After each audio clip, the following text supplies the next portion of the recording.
Welcome to this Freaky Friday edition of Liquid Lunch on Newsmax TV. I'm John Tobacco. We're coming today as we do every single day, Monday to Friday. Freaky Fridays are usually our favorites, but we're here every day in the Liquid Lunch Outpost on Broadway from noon to 2 Eastern. And do not forget, in case you missed anything this week, you tune in tomorrow at 5 p.m. Eastern, and you get the best shots of Liquid Lunch, which is all the best interviews we did this week. A little behind the scenes, see what goes into making the show and what goes on, the craziness that goes on behind the scenes. Before getting into a fantastic Friday show today, taking a look down the street at the New York Stock Exchange, the Dow is under considerable pressure this morning. Dow down over 300 points, 390 as we speak, which is not good news, but stay calm, crack open a Corona, fight off the coronavirus, and we'll check back on the markets on Monday. I don't think there's anything dangerous. Bitcoin is holding in a range at 9,300, which is also good news for your portfolio. And good news for all of us is when Frank comes in. Frank's over there in the Frank zone today. Hey, Frankie. Hello there, John. Big news today on a Friday. This is the first show we've ever done in our entire history of being a television program where John Delaney has not been a presidential candidate. So, wow. John Delaney has officially dropped out we lost a great of the presidential race. So sorry for all of you Delaney-ites. It is quite ironic that he has gotten more press by dropping out of the race than he did the entire time that he was running. But, that is for sure. And talking about running and races, and one of my favorite congressmen to attack constantly is the liar, Max Rose, from my district in Staten Island, New York's 11th Congressional District. He wrote an op-ed in our paper about how he didn't want to be for impeachment, it would divide us and all this other crap. Then he went down to Washington and was Nancy Pelosi's pup dog, voted for impeachment. And the one person who is going to change that for us and remove this freshman congressman who lies to his constituents joins us today.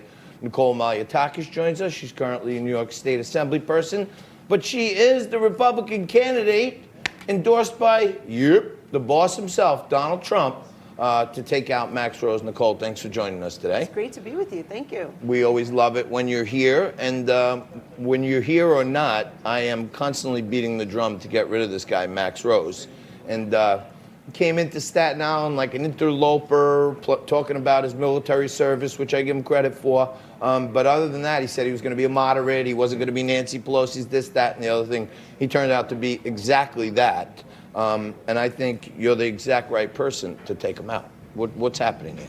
Well, look, the campaign is doing great. We're picking up a lot of steam. We have a lot of momentum. We just received the endorsement of the Republican and conservative parties, both in Staten Island, Brooklyn, and statewide. We're really excited about that. I did pick up a big endorsement while I was in D.C. I got to speak with the president. He did say he's endorsing this campaign, and so we're going to be moving full forge ahead. We were there big for the endorsement? I mean, that's the huge one, isn't it? I guess it's the endorsement. That's the huge right there. It's super exciting, and the reality is that our president needs a House of Representatives that's willing to work with him. It's amazing. I was at the U.S.-Mexico-Canada agreement signing at the White House earlier this week. Not one representative from New York City was there because New York City does not have a voice. In fact, all the members signed letters, AOC, Max Rose, signed letters to try to derail the president's U.S.-Mexico-Canada agreement, and something that would create 176,000 jobs across the country, $60 billion economic stimulus, great for New York State, and he didn't have any support from New York City, and I think that's a shame, and it shows you exactly why we need to change things here, particularly in New York City. This is one of the biggest opportunities to take back a seat that was lost in 2018 by Rep. Dan Donovan. We could take this seat back, we can flip the House and make sure that the president has a House of Representatives that's willing to work with him. Infrastructure, securing our borders, taxes, more good trade deals. These are things that are so important for all Americans. Many people were talking about the China trade deal and how important it was and what it could do to our economy. And overlooked in all of that was China's our third largest trading partner. Mexico and Canada are our top two trading partners. And to have a deal like this with our top two trading partners and have no representation from New York City, basically the capital of the world, that shows how little they really care about this You know what? It was a spectacular event on the White House lawn. You had unions represented. You had farmers represented. You had the automobile manufacturers represented. You had elected officials of from various states like me. I happen to be the point person here in New York to garner local support among our state assembly members and organizations like the New York Farm Bureau that will certainly see their members benefit. And it was a real celebration of America. It was a great day to be an American, knowing that this was a victory that will really boost our economy. And I think jobs and economics needs to be a #1 priority. Absolutely. So, Assembly Member, it's no secret we've known each other a long time, been friends a long time. I'm supporting you 100% in your upcoming race for Congress, as I did 10 years ago when you ran for State Assembly for the first time. And really, your district, the districts that were won by Donald Trump in 2016 and then taken by Democrats in 2018, those 30 seats are going to be what the control of the House hinges upon. And I know a lot of Republicans all over the country are rooting for you, but you know, in the 11th congressional district, just like I'm sure these other 29 districts around the country, not everyone in that district is necessarily a Trump supporter or a Republican or a conservative. What about your message specifically appeals to folks that are maybe on the other side of the aisle? Can someone that voted for Hillary Clinton still get behind a Malliotakis candidacy? Look, absolutely. I think the bottom line here is that New York City doesn't have one voice of opposition or one Republican voice in Washington. Even if you're a Democrat, that is important because we don't have a balance right now. We see Alexandria Ocasio-Cortez, who is spreading socialism, particularly here in New York. We're seeing her challenge Democratic members of Congress. We see her challenge state legislators and little by little taking seats that are now Democrat socialist seats. And the Democrats are afraid to stand up to her. So they're moving more and more to the left to appease her, to avoid a primary fight. And we need one voice of opposition that's willing to battle her. And being that I'm also from New York City, I'm also Hispanic, I'm also a relatively young conservative woman, that's a polar opposites that we can have that dynamic in discussion. I think I'd be a great a person to bring some voice of reason as an opposition view, which when you want balanced government, that's what you need. You need both Democrats and Republicans coming together to provide solutions. So now, just so people at home know, you've been an assembly person here in New York. You've been representing Staten Island and parts of Brooklyn for quite some time now. And in the New York State Assembly, you've been in the minority for some time. If you get into Congress and the Republicans don't actually take back the Congress, you'll still be in the minority. But you have been known as someone who's been willing to come out and fight against the progressive left, particularly Andrew Cuomo, the governor of New York.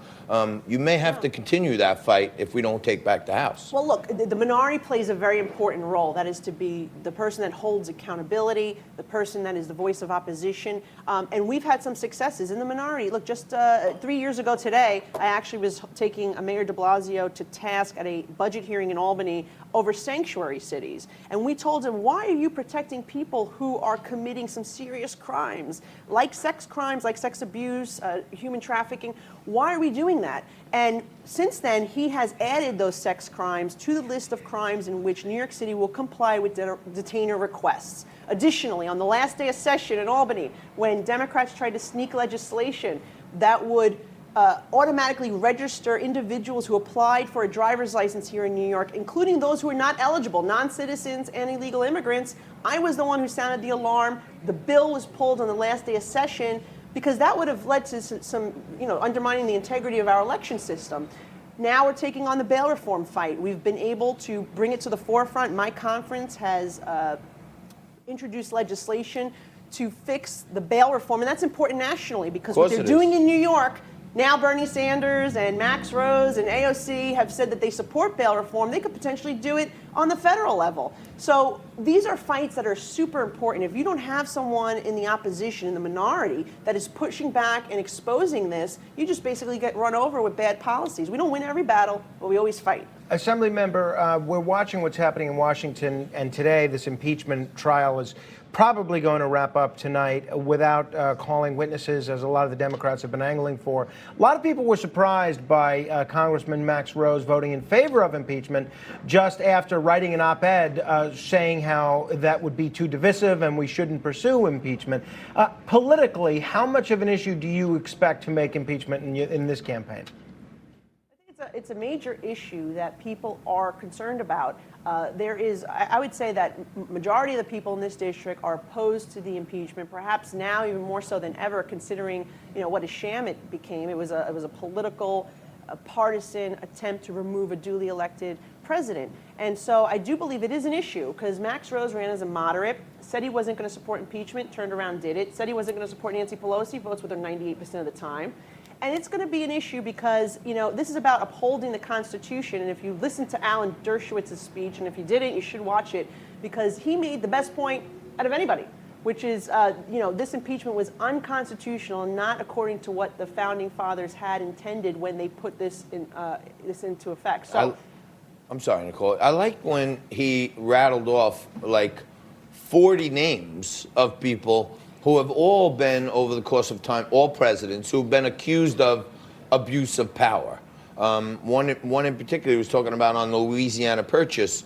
The whole deal was done without the approval of Congress, which could have even been more egregious, but they just called it abuse of power. So the two things that they're actually trying to make a case on, I think you're right. Dershowitz made the best case. These aren't impeachable offenses. Yeah, and look, it's a political attempt to undermine the president, because they were talking about impeachment well before Ukraine, well before Russia. They were talking about it on the day he was sworn in, and others have admitted publicly, members of Congress have admitted that we need to remove him by these means, or else he'll win another term. And that is not what impeachment was meant to be, and it is undermining the Constitution of the United States. Assembly member, before we run out of time, two quick things. One, I have to give a very special hello and a very special shout out to one of our most devoted viewers, and that's your mother, Vera Malliotakis, probably my favorite. Ring the bell for Vera. She's and always second, there for us. not to make even when the assembly member isn't around for us, Vera's there for us. That's true. Second, not to make the race too local, because again, it is a nationwide race that the eyes of the country are watching. But the congressman surprised a lot of people last week when he said that if the city was not able to do anything about the rampant deer population in Staten Island, that he would shoot them himself and start killing deer himself. If you're elected to Congress, do you plan to also start killing deer yourself? That is not a campaign commitment that I'm willing to make. However, just so you know, I have put forward a serious proposal that is less expensive, more effective. It's proven successful in other municipalities around the state, and hopefully the mayor will actually take that into account. And I hope people go to my website, NicoleForNY.com, to learn more.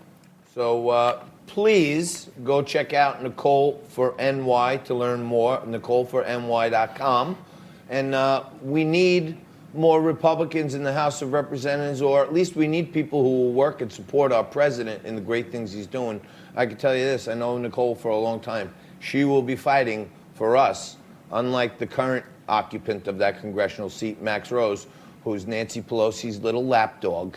And we're going to be rooting for you, Nicole. And anything we can do here at Liquid Lunch, let us know. You do the same. Check out Nicole. If you like what you see, help her out, support her, get a sign on your lawn, do anything you can, because we need more Republicans in Congress who support our president. We're going to take a quick break. We're going to come back, shift gears a little bit, talk about the Weinstein trial with one of the best criminal defense attorneys around, Matthew Mary, right after this.